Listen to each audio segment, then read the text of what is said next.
All right. So we are gonna check out the latest update in Will Smith's sexual harassment lawsuit, which you can probably already tell I think is a complete crock of shit. From the initial story broke, which I probably should do a reaction to, but we'll just take a look at this update and see what's up. So let's go. So I wanted to come back to this major lawsuit that we talked about a few weeks ago, the lawsuit against actor and rapper Will Smith. And I'm going to tell you the latest that we can see from our own findings. And then I'm going to be bringing on a celebrity attorney to get his take on what Will Smith is currently doing. Is there anything he should not be doing, should be doing? And also about the allegations in the complaint. But first, I got to talk about what Smith has been up to. So after we talked about this, after we talked about the complaint was first filed, and again, we're going to get into it, after the 57-year-old was sued by a professional violinist who appeared on Smith's tour in this bombshell sexual harassment and retaliation lawsuit, he hasn't really laid low. I mean, since the lawsuit was filed at the beginning of the month, if you go on Will Smith's Instagram, he's posting pictures and videos of trips that he took to Egypt and Botswana, appearing on Jimmy Fallon, wishing his former collaborator Jazzy Jeff a happy birthday. He's been heavily promoting his new National Geographic travel show, Pole to Pole, on Disney Plus and Hulu. But nothing about Brian King Joseph or the complaint that was filed in California State Court. Now, Good. I agree with this approach actually because the lawsuit is so it's just bullshit, to be honest. This is just from a layman's perspective, and Will Smith is way too big, way too busy to be dealing with this nonsense as far as I'm concerned. I mean, I'm not saying if there's a legitimate claim that it shouldn't be taken seriously, but I mean, just from the initial report, you could see that this is not likely to go anywhere. Now, we did see something. So we went on the court docket, and there appear to be filings for proof of service indicating, right, that somebody was served with a complaint in this case. It looks like the corporate defendant, and we'll talk about who that is, maybe has been served. But as far as we could tell, I didn't see definitive confirmation that Will Smith, in his individual capacity as an individual defendant, had been served. We'll talk about it a little bit more. But I don't think the lawsuit is actually against Will Smith personally. I think it's against his company, and the issue with this is how it's framed. It's framed as if it's an accusation against Will Smith specifically, but no, this guy is suing Will Smith's company for not dealing with some sexual harassment claim that he made seriously, or for trying to make it go away or something. And he didn't make a claim specifically against Will. He just made a claim that someone sexually harassed him, or that he thinks someone sexually harassed him on the team. He didn't say anything about Will Smith in his complaint. So I agree with this. What is there for Will Smith to respond to? Something to keep in mind about how this is progressing. Now, before I get into the merits of the case and how... And this is one of the things, this is why it suggests a kind of a maliciousness either on the part of the guy who's suing him, or maybe his legal team, but to frame it like Will Smith sexual harassment suit, I just think is grossly unfair, because Will Smith specifically is not named in the complaint. You know, Will Smith may fight it. I got to quickly lay out for you what we're talking about here. So Brian King Joseph, that is the plaintiff. This is the former contestant on season 13 of America's Got Talent, has filed a lawsuit against Will Smith, and also this corporate defendant, I mentioned it before, this management company associated with Smith, Trayball Studios Management. Earlier this year, I was hired to be a performer on a major tour with somebody who is huge in the industry. So I was excited, proud of myself for getting the opportunity. Unfortunately, some things happened, and I can't get into the details of exactly what that was because it's already a legal issue right now. But the reason why I'm speaking out about this is because getting fired or getting blamed or shamed or threatened or anything like that simply for reporting sexual misconduct or safety threats at work is not okay. Now, by the way, that was a video that he posted before. I mean, in theory, I agree with him, but I wonder if there's more to this story than that. Like, I wonder exactly why he was fired, because the way he tells his story, I mean, I wonder if they're going to get into the actual complaint itself, but the way this guy tells the story, it doesn't seem very logical what the company would do. He says he came back to his hotel, found a weird note, not from Will Smith, but from some initials, right? Not WS, from some other weird initials, saying, "Oh, I hope to see you later tonight." And then there's a bottle of HIV medication, which, I mean, I've never. That's a sexual harass. I mean, who sexually harasses someone with a bottle of HIV medication? I mean, I've never heard of something like that before. But I mean, if you said like a bottle of Viagra, I could understand. But HIV medication, I don't understand. But does it make you horny or something? I don't know. And then, so I guess he reports this to whoever, to his team or whatever, and he says they just fire him immediately. I'm like, what happened between when you made the reports and when they fired you? That's what I want to know. Or this lawsuit was made public. And in that video, he didn't really get into who he was talking about or the legal claims. Again, this is before the filing was made public. But I will say, in an Instagram story that was posted after the lawsuit was filed, it read, "The support means a lot, you guys. Thank you," with prayer hands and heart emojis. So what does the lawsuit claim? Well, Joseph claims that around November 2024, he was contacted by Smith's people to come out to the actor's house for an introduction for potential recording opportunity. He goes there, he plays the violin for Smith, claims that Smith invited him to join him at a performance in San Diego, and then join his tour based on a true story, the 2025 tour. And he claims that he did, in fact, play at this San Diego show, which, by the way, he seemed to post a video of on Instagram. And this is of Smith coming on stage and seemingly introducing him. And in the caption, it says, "Still pinching myself, 2 sold-out nights with the one and only Will Smith at the Observatory North Park," which, by the way, is in San Diego. This is back in December of 2024. Anyway, he claims that Smith wanted him to become more involved in the performances, that he was a valued member of the team, that he provided him more stage time, he invited him to play on Smith's tracks. And this is where Joseph claims that Smith said to him, quote, "You and I have such a special connection that I don't have with anyone else." And that apparently Smith made comments to that effect. Keep that in mind. So Joseph claims that in reliance, right, on going on this upcoming multi-month tour, he told Smith's people, look, I'm going to be buying all this music equipment, I'm going to be buying medication, other things, so he's shelling out a lot of money in reliance and coming on this tour. You fast forward to March of 2025. This is where Joseph claims that he joined Will Smith for the Las Vegas part of the tour, and that all the hotel rooms for him and the crew, they were booked by the defendants, and that no one besides the crew or hotel staff had access to his room. And this is when he claims that he believes someone came into his room on March 20th without his permission or without him knowing. And how does the crew have access to his hotel room? I mean, I've traveled I've traveled on company trips, group trips, conferences where things were booked by a company and other people, and they don't have access to my room.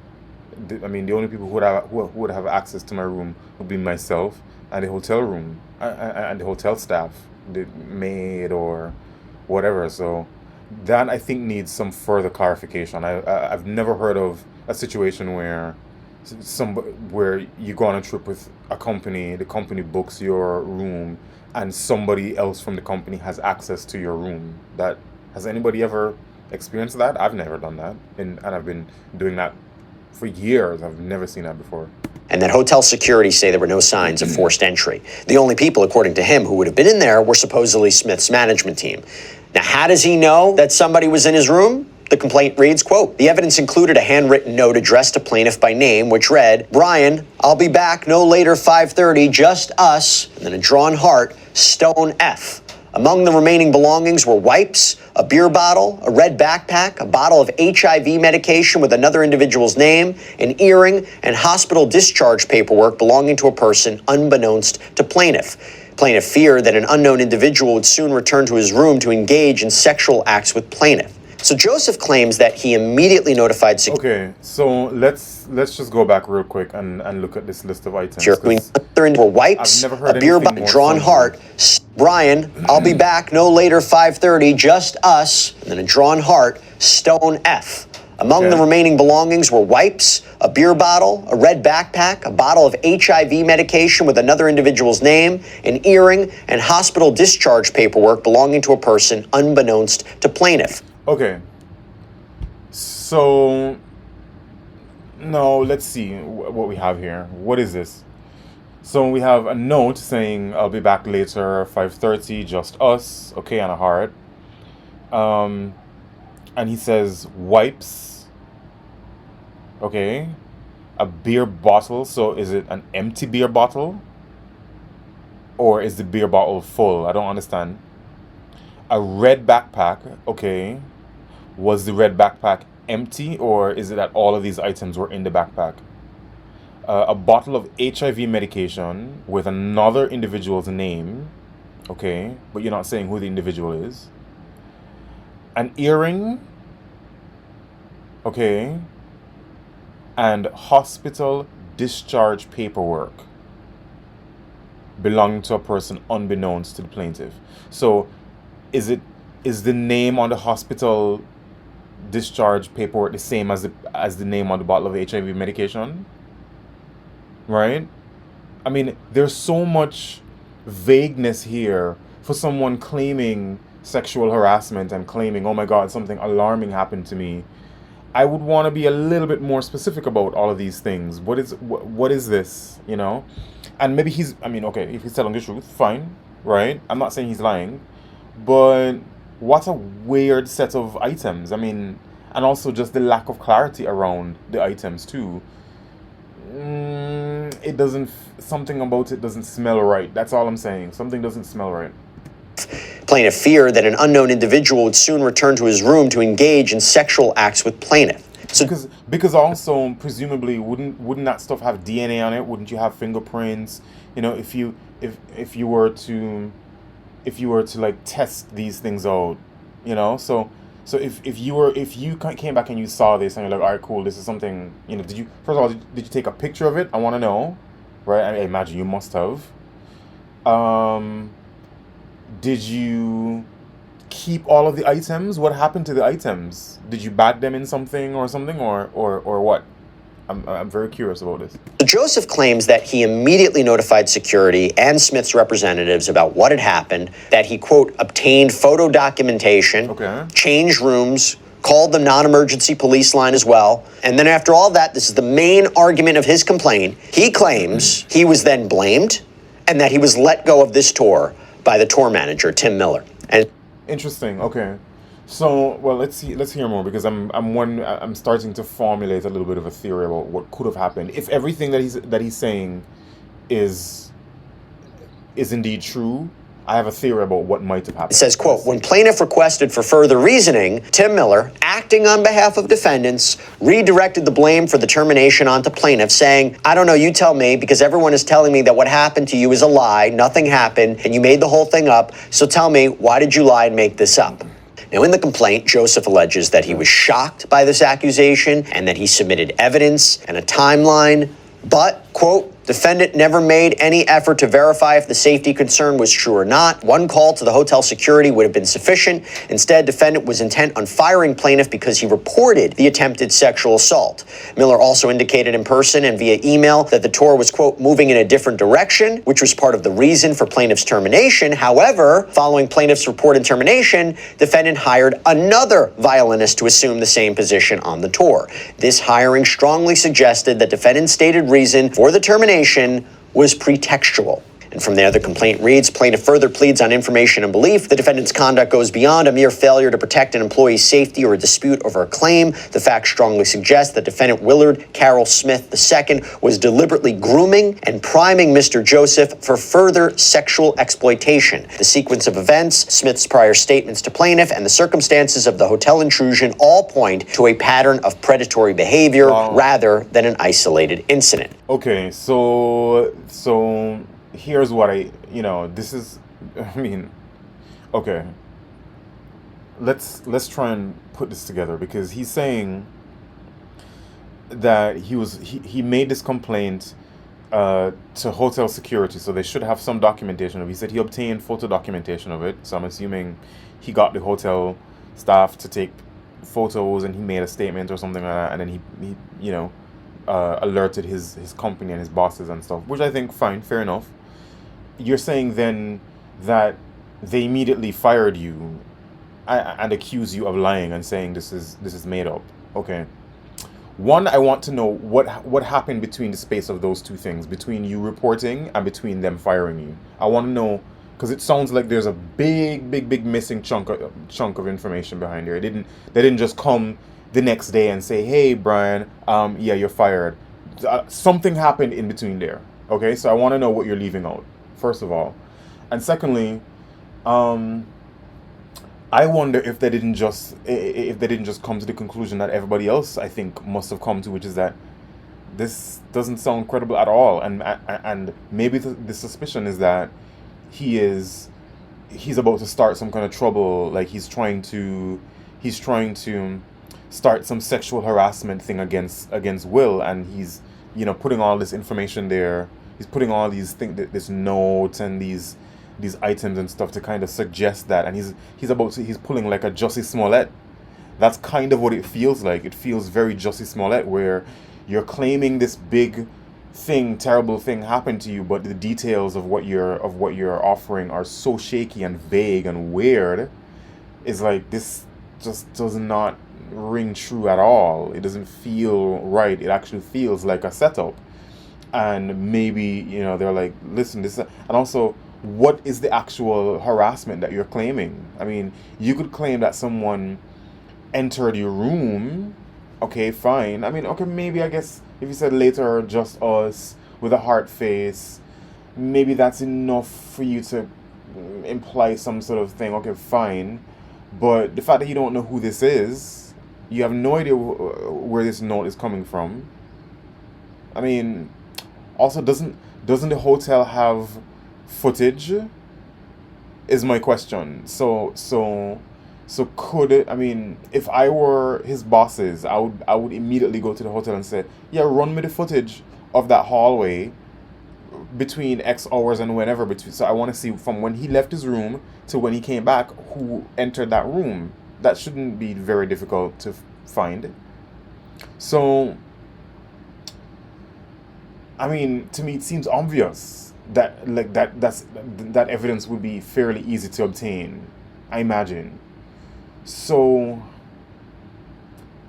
yeah, what's going on here? I mean, unless this is some huge cover up on their side, right? Like, this would have to be a very, very bold cover up on their side.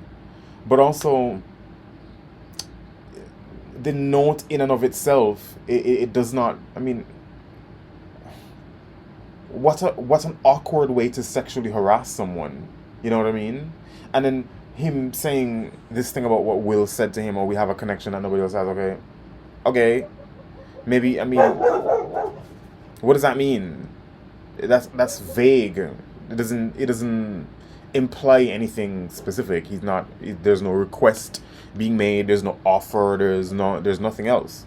So for him to sort of drag and drop that one statement onto this incident, it seems a little bit malicious. It certainly is precipitous. Like, there's no real evidence confirming that this is Will's plan, that that's what he meant by that comment or anything like that. So I think your bosses, the company, I think they're reasonably suspicious of you, to be honest with you. Defendant's actions caused plaintiff severe emotional distress, economic loss, reputational harm, and other damages. Plaintiff was also harmed as a result of the stress of losing his job. His health deteriorated, causing major physiological damage. Plaintiff suffered from PTSD and other mental illness as a result of the termination. And let's just check every single box, right? Is suing for multiple claims and causes of action here: retaliation under California law, retaliation under the labor code, retaliatory termination in violation of public policy. Basically here, that you're fired for reporting sexual harassment or workplace safety. And let me guess, all of that's worth what? How much is he suing for? Is it what, 250 million or something? Probably. I don't even know. I'm just guessing because that's like the number these days. So let's see how much all of that's worth. This is protected activity. There's also I don't want to play the violin no more. Bain Act violation claim. This is a right to sue if you believe that your rights under the Constitution or California law have been interfered with, and that the defendants, this is what is claimed here, threatened, intimidated, and or coerced plaintiff by terminating him and falsely saying they were just moving in a different direction and replaced him.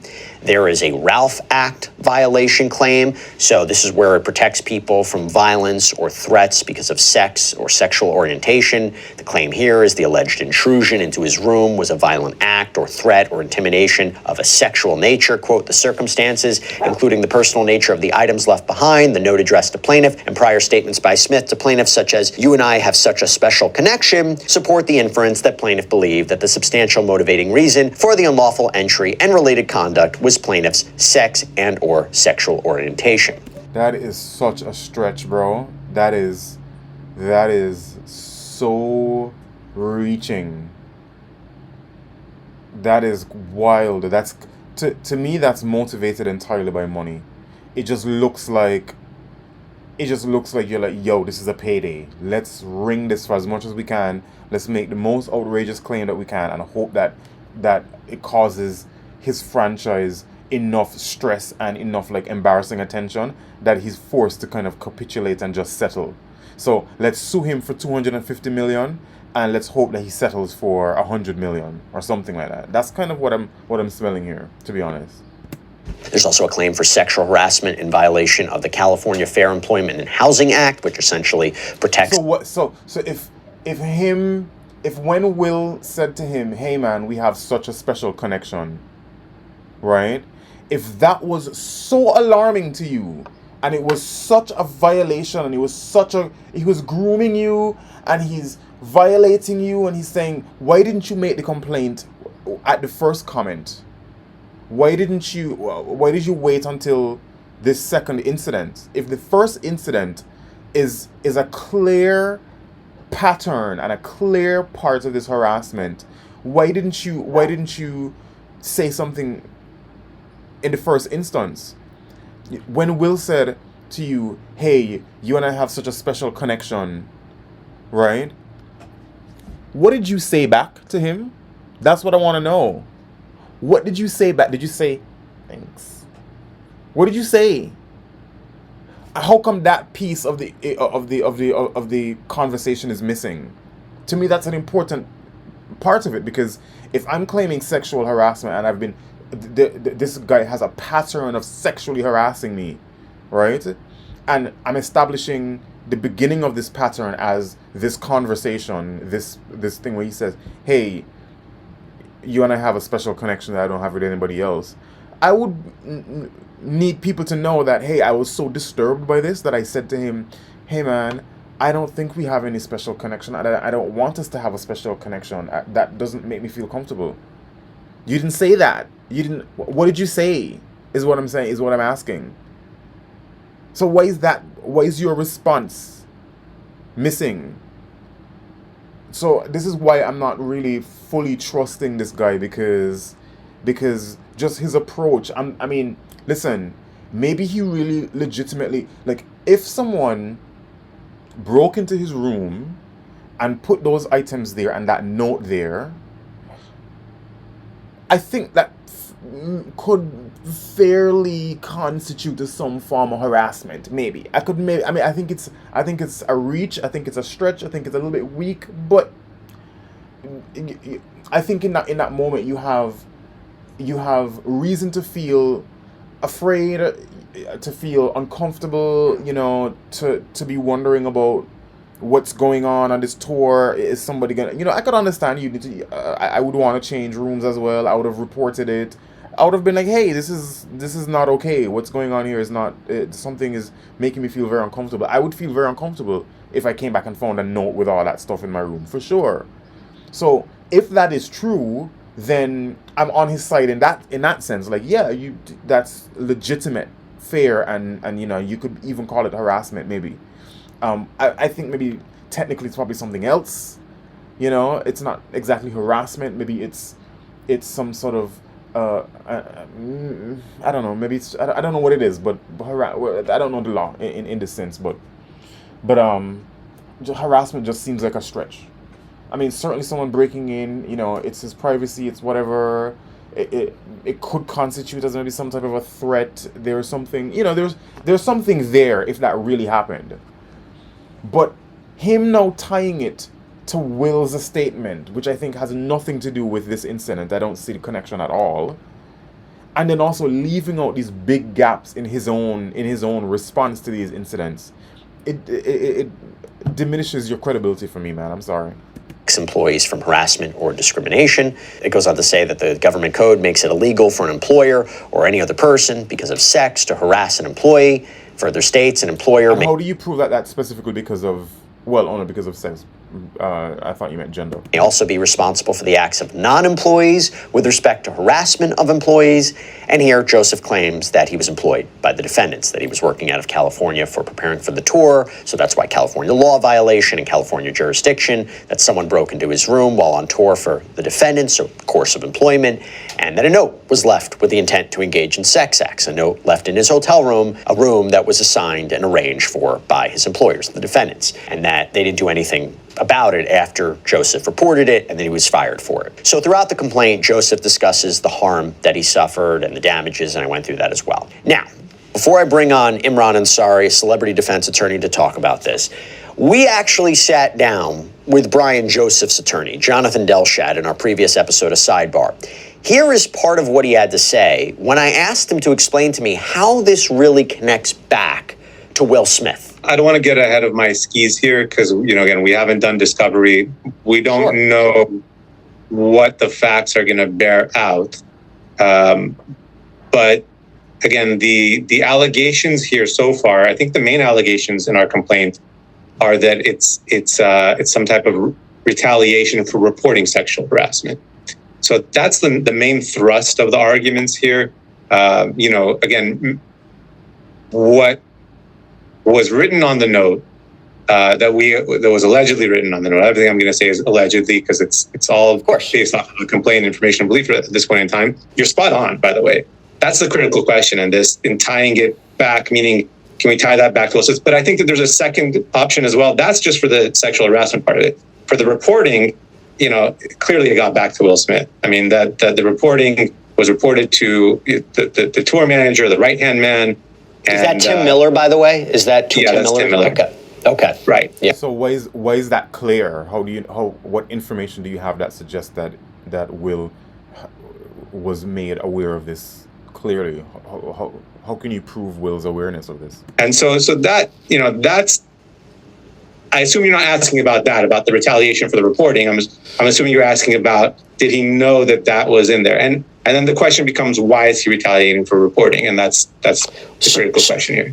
But then you're also assuming that he's retaliating because of the that there's a retaliation because of the reporting. Maybe they think that he's not telling the truth and that he's trying to jeopardize the tour. I want to go back to Will Smith for a second. And correct me if I'm wrong, but there was one comment that was listed in the complaint, and this is an overarching claim of sexual harassment. To be clear, is your client alleging that Will Smith ever sexually harassed him or propositioned him in any way? I don't think that's not the claim that's being made in our complaint right now. 100%, but the comment that Will Smith allegedly made to him was put there for a reason. No, it was that comment. Exactly. That he allegedly made, and I believe there was even a reference to other unidentified comments that would give him rise to believe that whatever was left in his hotel room went to this claim of sexual harassment in a way. I think that remains to be seen. I don't want to get ahead of my skis on that. Those are facts that are going to come out in discovery. Yeah, but you've already jumped ahead of your skis because this is the question that this guy is asking. If you're not alleging anything against Will, why are you including Will's comment in this conversation? To me, that's malicious. That's an attempt to put pressure on the company and on the brand, and you're not providing a clear answer as to how the two things are connected. That's very, very, very shady.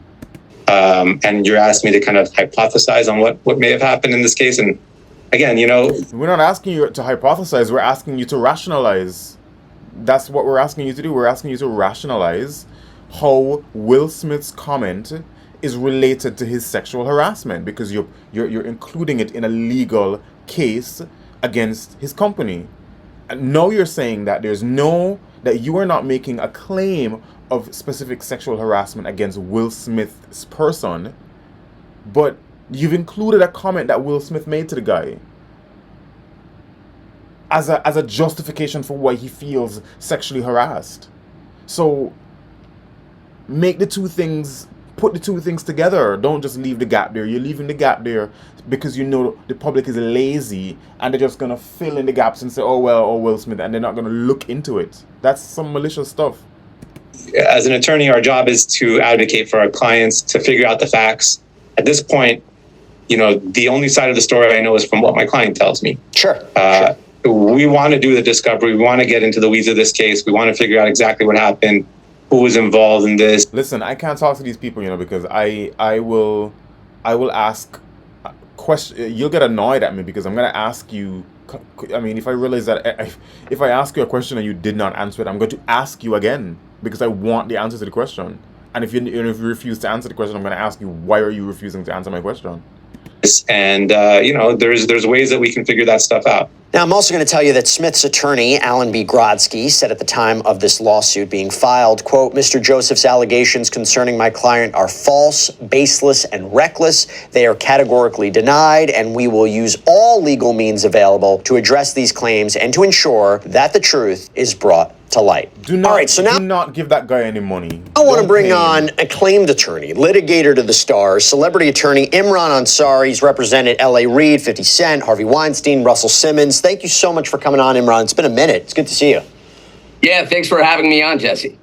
First, let me start with what Will Smith has been doing since the lawsuit was filed. I mentioned this at the beginning. He's been very active on social media, has been promoting his new show. He's been traveling, posting photos with family, very silent on the case. I'm not surprised by that, hasn't made any mention of it. But for somebody who has been hit with a bombshell lawsuit like this, very public lawsuit like this, what do you make of him being so public and just living out his life? Yeah, Jesse, listen, if he was my client and he was looking for advice of, how do I react to this on a PR aspect, on the public aspect, I'll probably tell him, like, listen, Will, you just want to be silent, go about your business, really put on a public image that this doesn't bother you because you have nothing to fear, right? That these are allegations that we are going to fight in court, we're going to defend against, and possibly even knock out before it gets to discovery with a motion to dismiss. So that would be some of the advice I would be giving Will Smith at this point, and likely he got his advice from his attorney, and he's just going about business as usual when he has these other things happening in his career.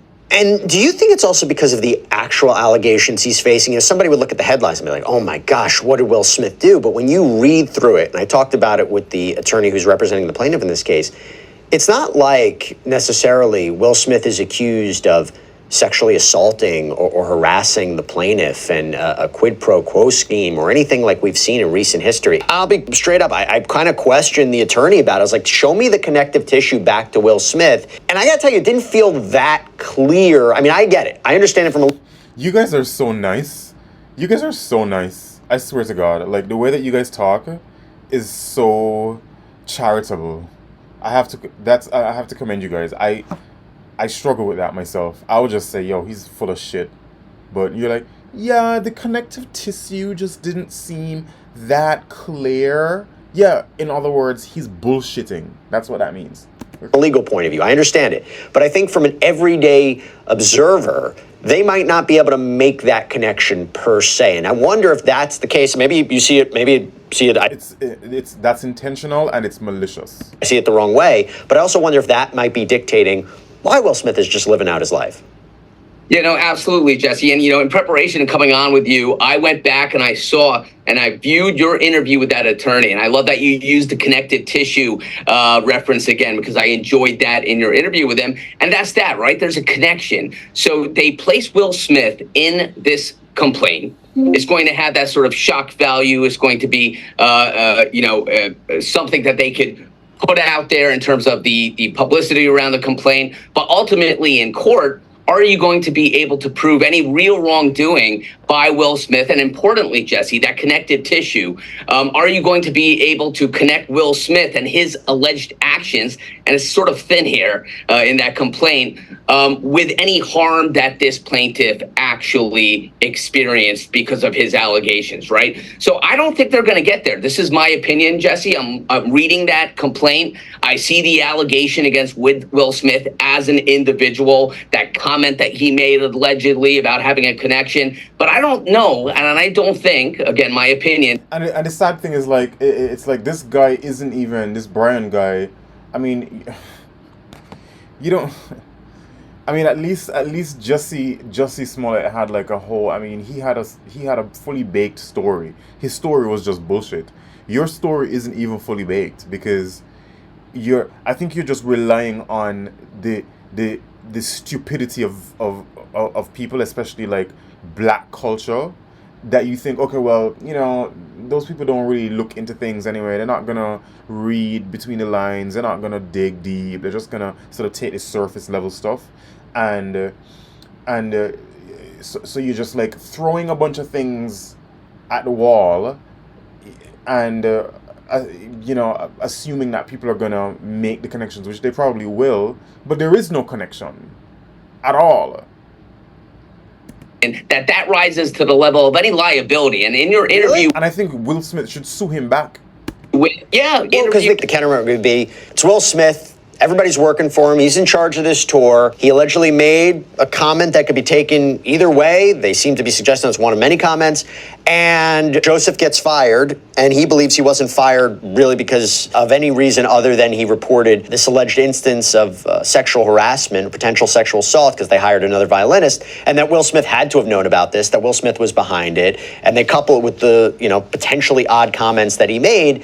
That, again, is how they're connecting it. Yeah, well, listen, I don't think that really is going to pass muster in court. It's early, it remains to be seen. But if you're going to file a complaint and allege individual liability like they have against Will Smith, they have that one comment, which arguably could have been completely innocuous, nothing sexually charged, just something like, all right, you're coming on this tour, you're going to be playing music, and I feel like I have a connection with you. He may have said that with other musicians in the past, but exactly. What is the liability against Will Smith? If you're going to have these... It sounds like Hollywood speak. It sounds like, you know, it just sounds like, how, I mean, Will Smith grew up in Hollywood. That's how these people talk.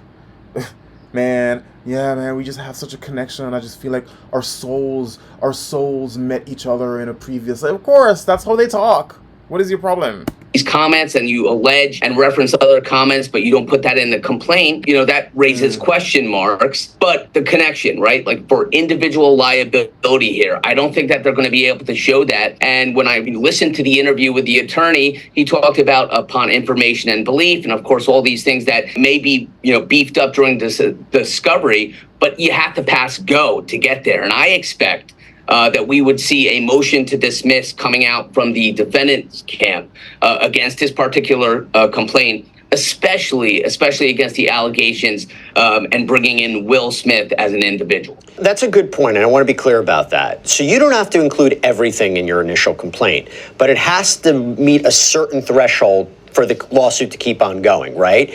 That was something that I seemed to try to be asking him, and he's like, you know, we'll learn more about this during the course of discovery. Did you feel that the complaint was relatively bare bones at this point against either of the defendants? Yeah, Jesse, I personally think so, right? Because, you know, and you have all those causes of action under the California law statute. And also maybe the company thought so too, and that's why they fired you. Because, I mean, maybe they saw right through this. I mean, again,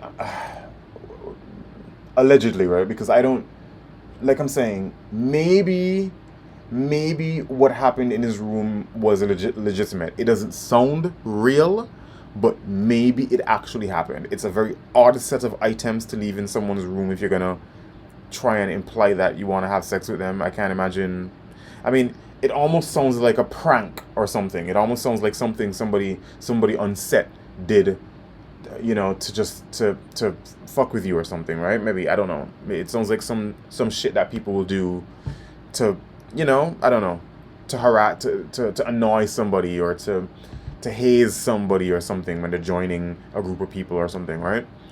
Not my cup of tea, it is pretty creepy, and I think his course of action in terms of getting a new room and all that kind of stuff and reporting it is fine, but I have a real problem with how he's presenting the story and how he reached into some black bag to pull Will Smith's name into all of this, and that might be his downfall. Like, it would be a shame if this was a legitimate incident, but because of the way that he approached it and the way that he handled it, like, he may not get this taken to trial or even get a settlement out of this, because it might, like this other lawyer is saying, it might not pass go just because of how he's dealing with it. Statutory law regarding retaliation, and there's the allegation there, right? And of course, a pleading, complaint in the civil arena, you just have to make out the allegations enough to get into the courtroom. But there are certain aspects of claims like this that I think on this particular complaint, especially against Will Smith individually, that this individual, the plaintiff, may have a difficult time having that claim survive based on solely what we see in this complaint. Of course, then you go into discovery, but if I was in the defense camp, I would certainly be mulling over a motion to dismiss based on the sufficiency of that complaint, and whether it really makes out a allegation, proximate cause of harm leading back to Will Smith individually. Now, the corporation's another thing, if he's going to be able to allege retaliatory firing, but I expect that they're going to come in with their defense, and we really don't know what the defense standpoint is at this point from a firing standpoint or retaliation standpoint. And I'm sure they're going to say, listen, there was other reasons to terminate this individual, and it was not pretextual. Yeah, I think he may have something there with the wrongful termination, if what he's saying is the truth. I think there's obviously a lot of missing pieces in between when he reported it and when he got fired. So we do need to wait and hear. I think that's probably what's going to really come out in discovery. And even his own lawyer is saying, yeah, that's really the brunt of this push. So I'm like, if that's the brunt of your lawsuit, why are you calling Will Smith's name? Why are you alleging some comment that he made that isn't sexual in any way or suggestive in any way? Why are you alleging that had anything to do with your sexual harassment? I just think it just reads as malicious, and I think people are gonna have a hard time believing this guy because you're just not.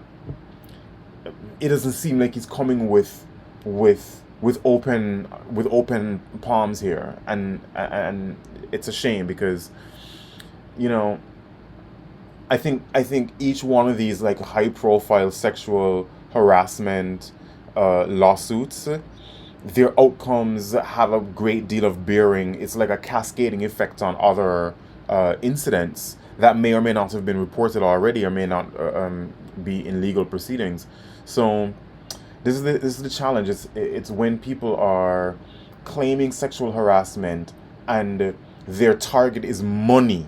This is a very, very interesting thing here to me. When you're claiming sexual harassment and you're seeking to gain some kind of damages or some sort of money out of this, it becomes shaky when you don't have a clean story, and when you are not forthcoming with the two.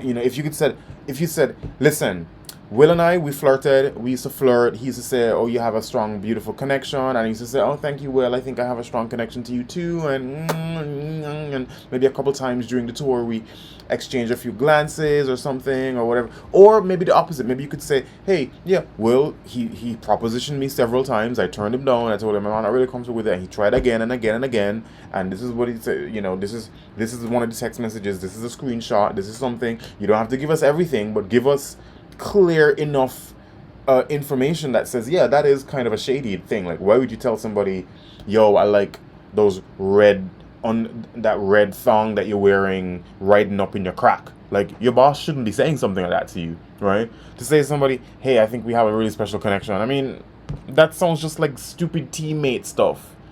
So yeah, man, this guy, I think it's a shame that just because of Will Smith's profile, he's having to be dragged into this. I mean, like I said, we haven't got, like these guys have said, we haven't gone through discovery yet. We haven't really seen this whole thing play out, but just on the surface, it does not look very promising. And this guy, Brian, whoever, he may just, you know, he may not succeed with this, and he may make it harder for everybody else who might have actually had like a serious incident. So, yeah, man, it's unfortunate. I heard someone say once that when you're rich, people are just gonna sue you for no reason. People just want to sue you all the time because they want to take your money.